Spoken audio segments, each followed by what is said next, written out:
इस वेले असी तुहानू अकबर लाहौरी साहब की कहानी सुनावांगे जिसका सरनामा है कुर्बानी।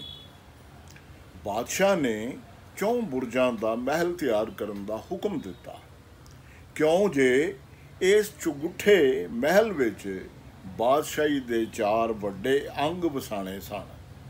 एक बुरज विच उस बहादुर जरनैल का दफ्तर सी जिहदे चौड़े मोढियां ते बादशाही नूं वैरियां तो जान बचाने लई फौज ते फौजी दफ्तर का भार सी।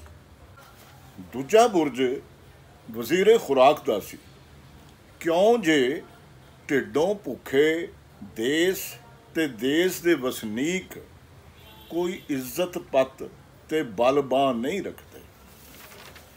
त्रीजा बुरज देश लई कानून बनावन वालियां लई सी, जिहड़े अपनी डूंगी सोच तो कम लैके अजै पक्के पीठे ते न्यायी कानून बनाण जिन्हां ते टुर के देश की यकताई नूं डाढी डाढ मिले।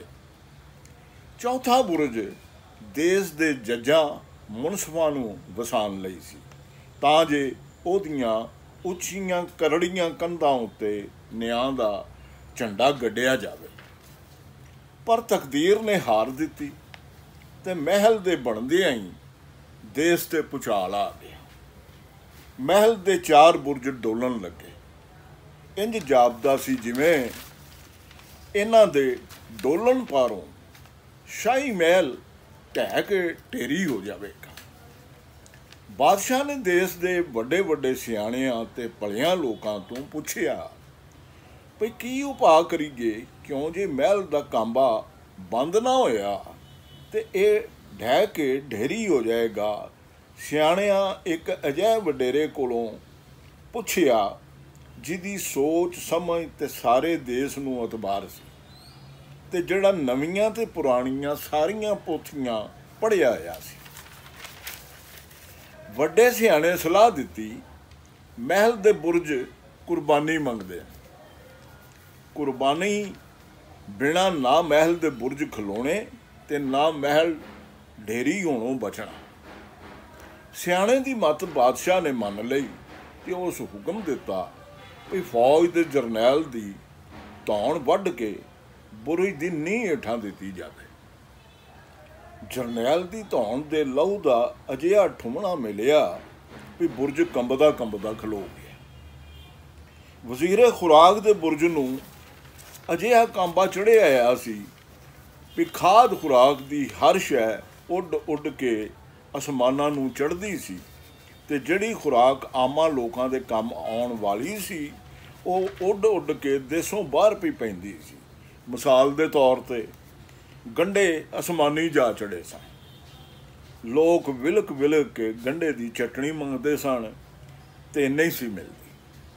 ਸਿਆਣੇ ਇਹਦਾ ਉਪਾਅ ਵੀ ਇਹੋ ਦੱਸਿਆ ਵੀ ਵਜ਼ੀਰੇ ਖੁਰਾਕ ਦੀ ਧੌਣ ਜ਼ਰਾ ਨੇੜਿਓਂ ਵੱਢ ਕੇ ਬੁਰਜ ਦੀ ਨੀਂਹ ਹੇਠਾਂ ਦਿੱਤੀ ਜਾਵੇ ਤਾਂ ਜੇ ਉਹਦੇ ਪਾਕ ਲਹੂ ਦੀ ਬਰਕਤ ਨਾਲ ਖੁਰਾਕ ਦਾ ਬੁਰਜ डोलनों हट जाए। झट वजीरे खुराक की धौन लै गई तो बुरज की नींह हेठां दिती गई तो बुरज कंबलों ते डोलनों खलो गया। देश लई कानून बनाने वालियां दा बुरज बहुत ही डोलदा सी। सियाणे आख्या इहदे विच उक्का ढिल ना करो। कानून बनाने वाले आगुआं दे मोहरी दी धौन ला के इस बुरज के विहड़े के वड्डे खूह विच सुट दिओ। बुरज का ताप लै जाएगा तो कांबा खलो जाएगा। यह टूणा भी दूजे टूणियां वांगू डाढाकारी निकलिया, क्यों जे एक धौण लैन नाल बुरज का डोलना हट गया।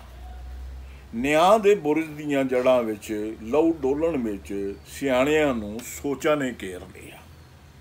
इन्हां दे आगूआं दी धौण दा लਹਿਣਾ हड्डों निआ सी ते छुरी चलाण दे बराबर सी। पर कांबे हथों ते निआ दे बुरज दे ढह जाण दा डर सी। एक खनसामे ने कई बादशाहियां दा लूण चखिया होया सी। उस सलाह दिती भई ਜੱਜਾਂ ਮੁਨਸਫਾਂ ਨਾਲ ਵੱਖਰਾ ਸਲੂਕ ਕੀਤਾ ਗਿਆ ਤੇ ਉਹਦੇ ਉੱਤੋਂ ਸਭ ਤੋਂ ਬਹੁਤਾ ਇਤਰਾਜ਼ ਜੱਜਾਂ ਮੁਨਸਫਾਂ ਨੂੰ ਹੀ ਹੋਵੇਗਾ ਤੇ ਹੋਰ ਮੋੜ ਘੇਰ ਦਾ ਨਿਆਂ ਇੱਕ ਜੱਜ ਦਾ ਸਿਰ ਲਾਹ ਕੇ ਡਿੱਗਦੇ ਮਹਿਲ ਦੀ ਨੀਂਹ ਥੱਲੇ ਦੇ ਦਿੱਤਾ ਗਿਆ। ਹੁਣ ਸਾਰੇ ਮਹਿਲ ਦਾ ਕਾਂਬਾ ਖਲੋ ਗਿਆ ਸੀ ਤੇ ਸਿਆਣਿਆਂ ਨੇ ਇਸ ਸਾਰੇ ਉਪਾਅ ਦਾ ਵੇਰਵਾ ਕਰਦਿਆਂ ਹੋਇਆਂ ਦੱਸਿਆ ਭਈ ਜੇ ਸਿਆਸਤ ਦੇ ਮਹਿਲ ਨੂੰ ਕਾਂਬੇ ਦੇ ਡੋਲਣ ਤੋਂ ਬਚਾਉਣਾ ਹੋਵੇ ਤੇ ਰਿਆਸਤ ਦੇ ਅੱਡੋ ਅੱਡ ਅੰਗ ਤੇ ਆਗੂਆਂ ਨੂੰ ਆਪਣੀ ਆਪਣੀ ਧੌਣ ਦੀ ਕੁਰਬਾਨੀ ਦੇਣੀ ਪਵੇਗੀ।